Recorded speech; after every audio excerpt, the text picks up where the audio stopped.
Good morning and welcome to another AMA together with Joaquin and Oliver from the art department over here. So today we will talk about how the art in medieval empires comes to life. So we will show you a couple of things that the guys are currently working on, also some insights on what's coming next. So Joaquin and Oliver, happy to have you here today.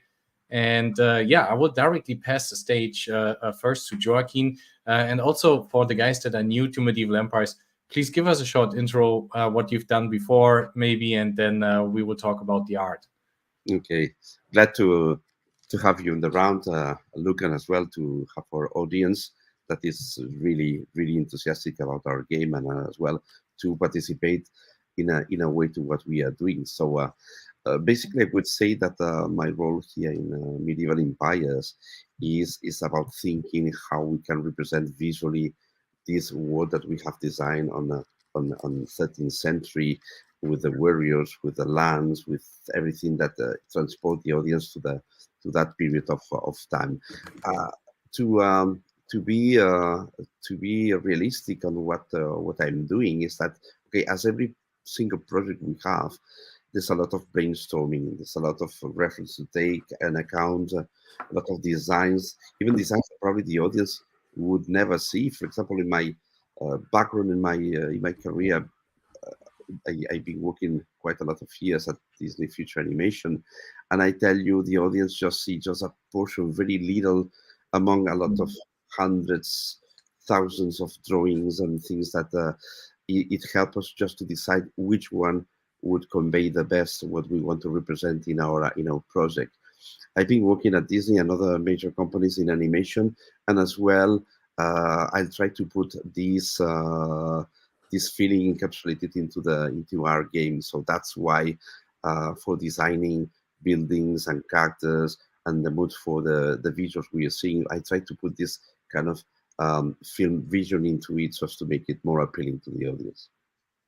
Yeah, so it basically comes to life through millions of iterations. Sometimes I see the same character, for example, 5 times, 5 different poses, facial expressions, hair colors, everything. So yeah, that's really nice to see how this one pans When out. we have to decide, for example, for one character, uh, minimum is three, four of them. We show it within the team. We make a kind of like a votation, which one we prefer, and as well, we ask the community, okay, here's what we are exploring. Decide yourself which one you think you would like to see in the game. So it's a lot of brainstorming until we have the final decision. So we make sure that we're gonna release really have the impact that we are looking for. Hmm. Yeah. And passing it over to, like, normally you guys do the art and then Oliver comes to place and like makes the magic happen so the things are moving. So maybe you can give us a little intro as well and what you're doing. Sure. So I come from feature film animation as well. So and I've been as well a character designer when I was young, when I studied all this stuff, and then I started as an character animator in a movie company who I think it was more or less the first 3D animated film in Germany. So it was called Lizzie und der wilde Kaiser. Lizzie and the Wilde Kaiser. Yeah, I know that. You know, yeah. Yeah, sure. I think that was one of the first 3D animated feature movies which were produced in Germany. And then I had a couple of more gigs. I also animated for TV series and as well a couple of computer games. Yeah, so over the time I developed my skills more and more from illustration to animation, and now in the last 2 years I as well started to do the rigging of the characters, which means the option to make them move in the game or wherever. So those are the fighting scenes that we see from time to time, or when when they move or when they walk, even facial expressions. We will have a live demonstration of this one most likely later on as well, right? So yeah, really looking into forward to doing this. I think that what gives the game like the heart and soul. So you guys make it pretty, and then Oliver comes and puts life into it. I always like the process on seeing how this one works. Maybe Joaquin, we can start and show something. I will put up your screen over here so you can show us what you guys are working on currently, and then Oliver afterwards can show us how he does the magic. Okay, so in this clip that we are now shooting, I would like that to invite our community to see how is the process from scratch or from a first idea until I design it. I make the concept of it. I put color, how we market it. We're gonna use some of these characters design, and as well how it goes to the hands of Oliver, who is gonna bring to life those characters. I will start just showing you what we have done, for example, with one of the characters that appear in the game. Is called Isabella. Isabella is a crusader hero, right? That we try to find out kind of young lady, but badass, that can represent very well the Crusaders, the Templars. That is a girl that fights against the enemy. And with all these ideas in mind, I at the very beginning just try to find out whatever characters will encapsulate the idea that I have in mind and portray what we need to show. So this is basically gather some of the references. It was more than those that the community can see here. Is that okay? It's a young lady. He was to take the decision if he's full dressed, like with normal clothing, or as this girl has to be fighting in the province map, probably should wear an armor as well. But as well, something that leaders that take decision is like if the players can see Turkish or Kayi tribe is represented mainly by the color blue, but the Crusaders by the color white and red. So I thought that probably to keep both, for example, a shiny whitey armor, very silvery, but as well to keep the hair like red. Okay, that would I help. like that. So here is basically some ideas that would lead me to the design. As well, I didn't want to have the armor just completely white.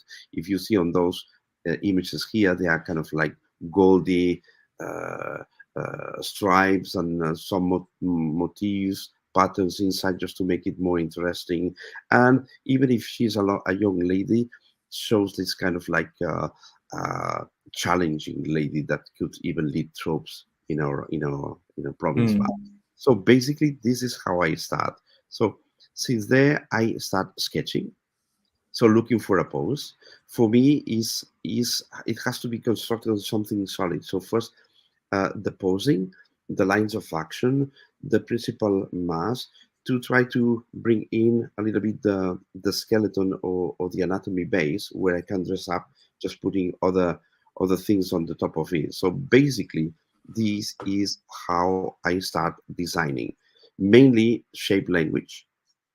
Okay, and when I have it clear, I start adding some details, remaking things, adding some values. Here I was very interested on the face of the lady because it has to be pretty and appealing, charming to the audience. So I've been just working on those details, just polishing the hero girl until we have something like that. And this is basically the first design. It has to convince me. It has to convince the artist and the rest of the guys that work in that game, because it's not just artists who. I was impressed directly. I love Isabella. I like that character. It has to please to all of us because it's our puppy, it's our design, it's our concept, and everybody has to be happy with that. And we decided to do that.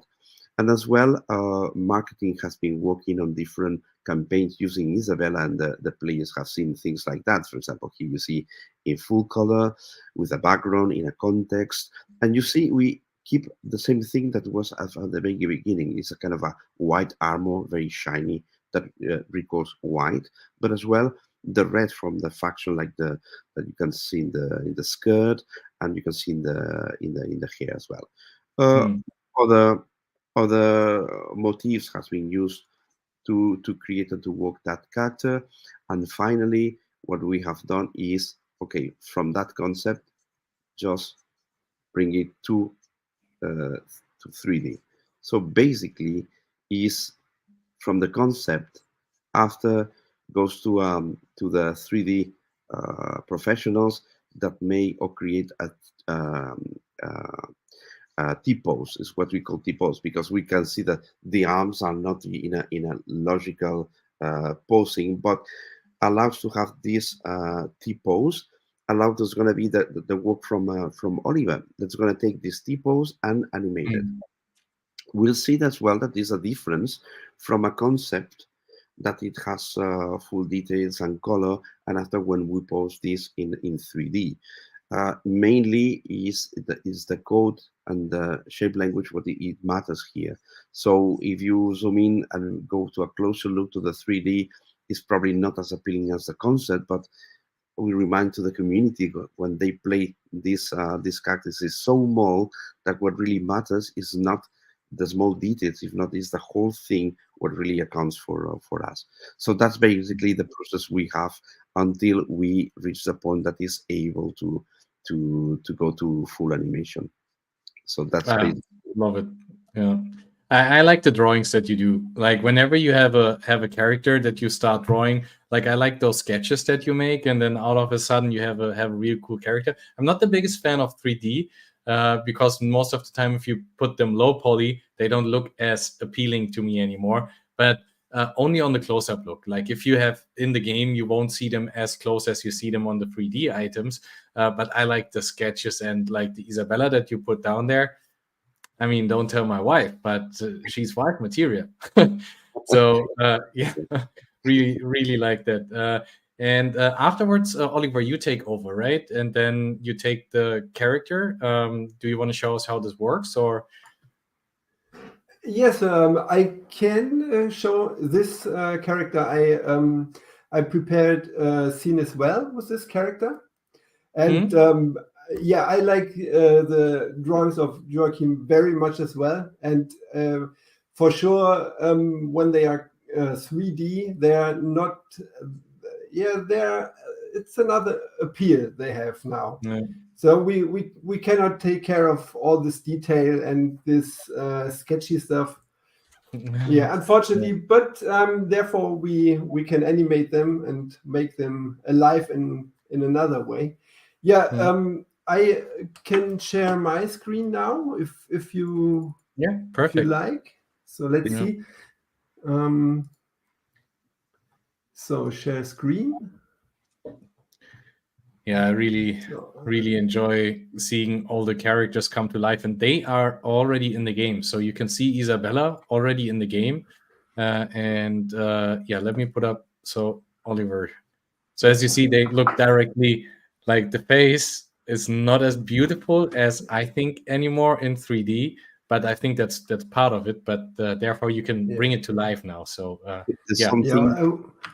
Well, we have her very small.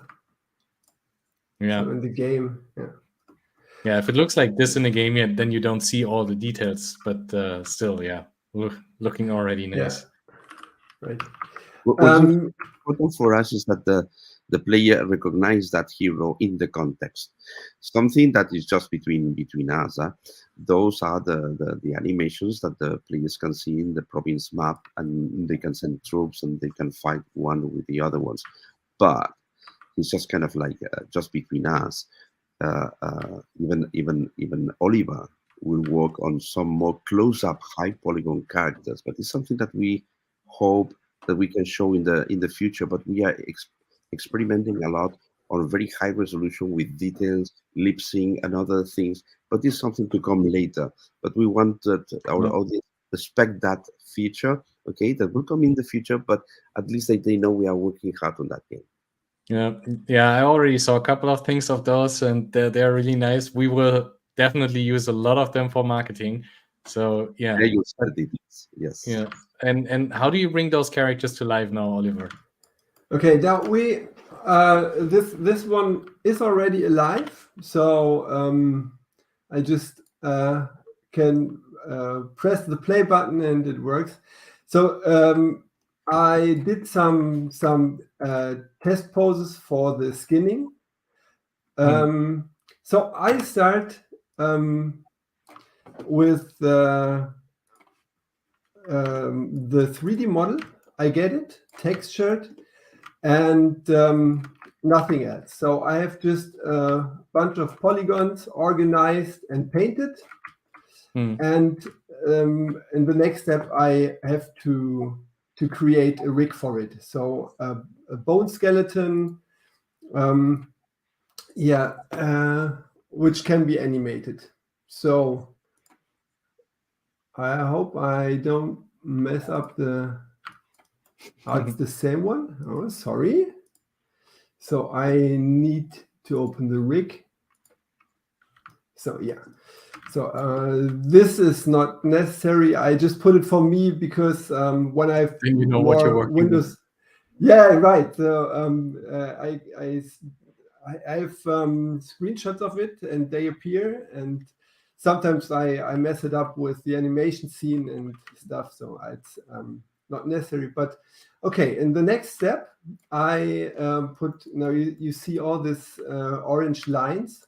But underneath these orange lines, there is the skeleton. And this is the skeleton. Let's see. Oh, sorry. In front. So these bones, this is the skeleton which the mesh is binded to. So each bone has the function for the mesh, and each polygon or each vertex, this is a vertex, is binded to the bone. So and all in all, so when I've done it right, I'm able to do some animation with it. So I have here my handles, and now I can put keyframes for each bone I have. So if you move one item, the others already know, hey, I need to move as well based on they're attached to each other. So, that's all most likely on the back end that you say, okay, this polygon needs to move if we circle here, right? That's amazing. Yeah, right. Yeah. So just maybe that you know. So the bone I've selected gets or produces a color on my mesh, and the more reddish it gets, the more it belongs to this bone, and I have to do it for all the other bones as well. So yeah, I've done a setup here, and yeah, as you can see, for example, the arm. So seems like a lot of this work. belongs. Yeah, it's a lot of work. Yeah, but this is a special case. This is yeah, it's a technical thing. Normally, the character wouldn't stick in the horse, so I did it like this because it had to fulfill some technical limits that should be reached. So it's a technical thing. So normally I get it in two parts. Yeah, and when I've done this technical things here, I can do the animation part, the fun part. So like here. So when it's a bit more clear, I have a timeline down here, and I can do the poses. So, and I can move each of these bones, and the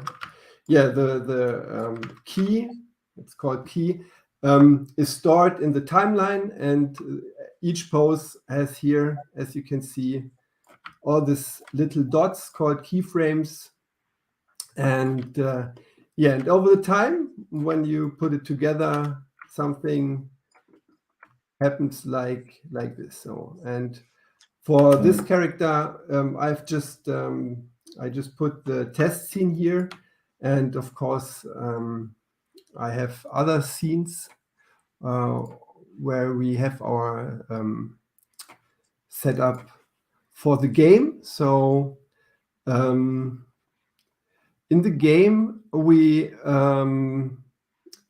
have to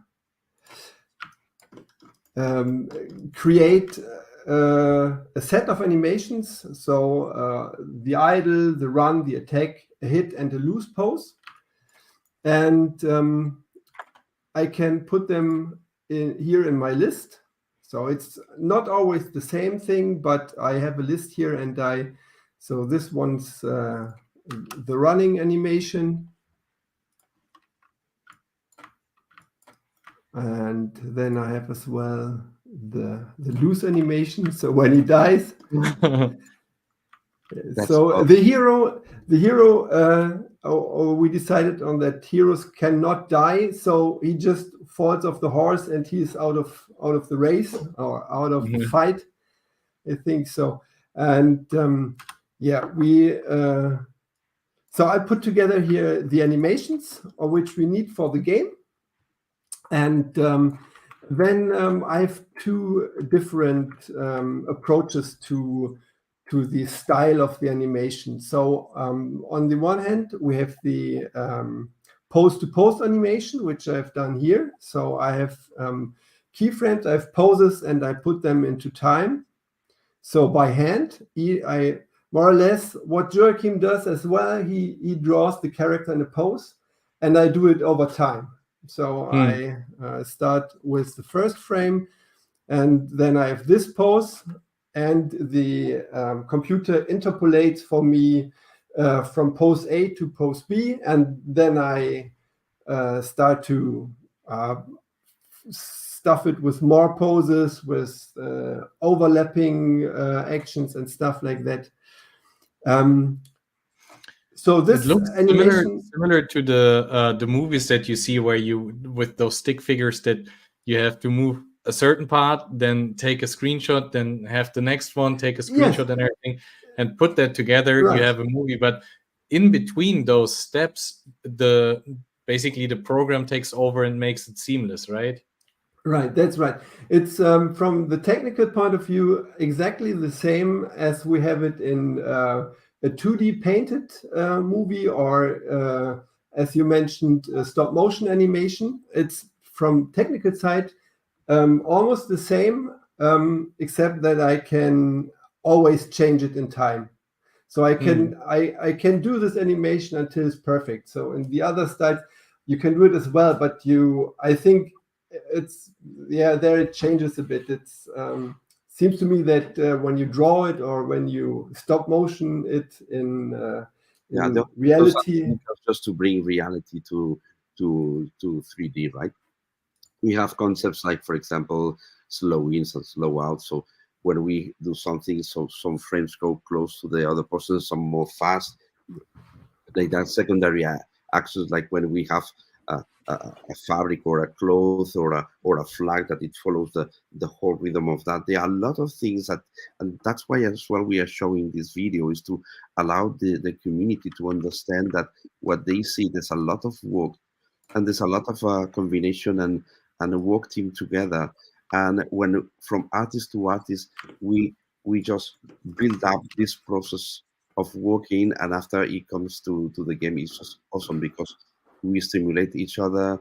We are really excited to see how this process goes and see that really works. So Oliver is making an amazing work on that. Yeah, and quality comes first. That's what we always say, and that's what people don't understand. Like, just this one character most likely took way longer than me doing a couple of posts on social media or everything. So that's I mean, you see why it takes so much work to have those characters in the game. And yeah, really love the art that you put together over there and all the details. Yeah, and here is the other way of animation, which is called motion capture. So there's been a real human character, which is sort of filmed so that the all the body parts are they are captured in room and time. And so I've picked for this animation set, I've picked a lot of animations and put them together in one scene. Maybe this is one funny thing I think I should show, because it's really crazy.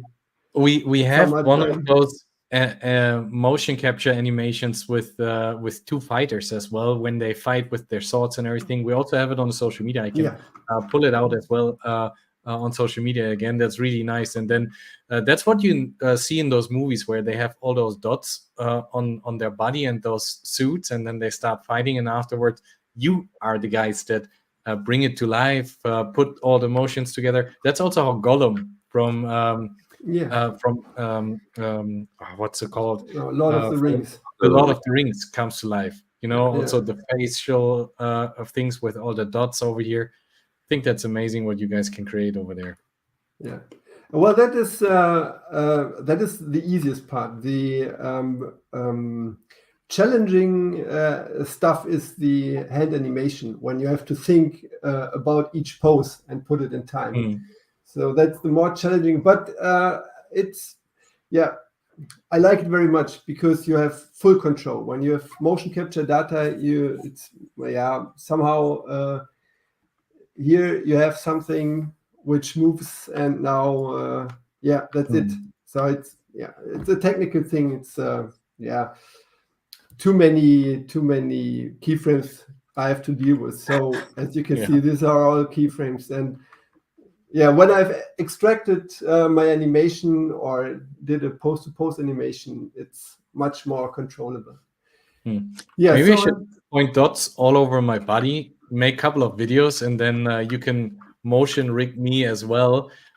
So then I can use that for marketing as well. Really would love to see that.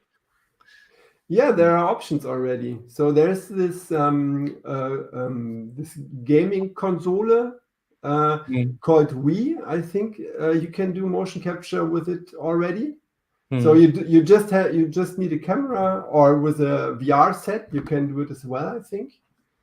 There are things on the way that you can do it very easily, or even you can upload videos on to a platform. I don't know the name, but I think you can do it. Yeah, that's nice. That will, and for together with AI, that whole thing will give possibilities where you can just put some prompts, say, hey, I want this character to do exactly this, and then putting both together, like your work, the work from Joaquin, the work from the team, putting all together into one, and then we have the character finally in the game slaying Crusaders, or the Crusaders slaying the Kahi tribe, later also the Mongols and other characters. And whenever we have a new character, first Joaquin will draw the art, then Oliver will come rig the stuff, and then Ching and his team will put it in the game based on the guidance that he got from Felix. So that's how the whole system works. And then I come, take it, put it on social media, and earn all the credit. I love it. Might, as soon as the project looks awesome and our community is happy with, this is what is really important for us. Yeah. And as well, the community give their feedback, their impressions, what they would like to see, so they can participate as well in the creation of the game. This is something that is unique in Medieval Empires as well. Yeah. And this video is especially for the community, so they see the work behind Medieval Empires, how we bring the characters to life, how the art is working, what effort you guys put into the work. So special thanks to the community, and also special thanks to you guys for making it happen. Every day Medieval Empires becomes more alive through the art and the animations and rigging that you do. So thanks for the explanation. I will get back to you on other topics that I want to know how they work. Maybe we call the series "How Does Stuff Work?" Or explain how the stuff works, because sometimes I have no clue what you guys are doing. Really love it. And thanks, Oliver, for showing. I could watch you. I think maybe we should do a live streaming for half an or for the whole day, just watching you doing the fancy animations.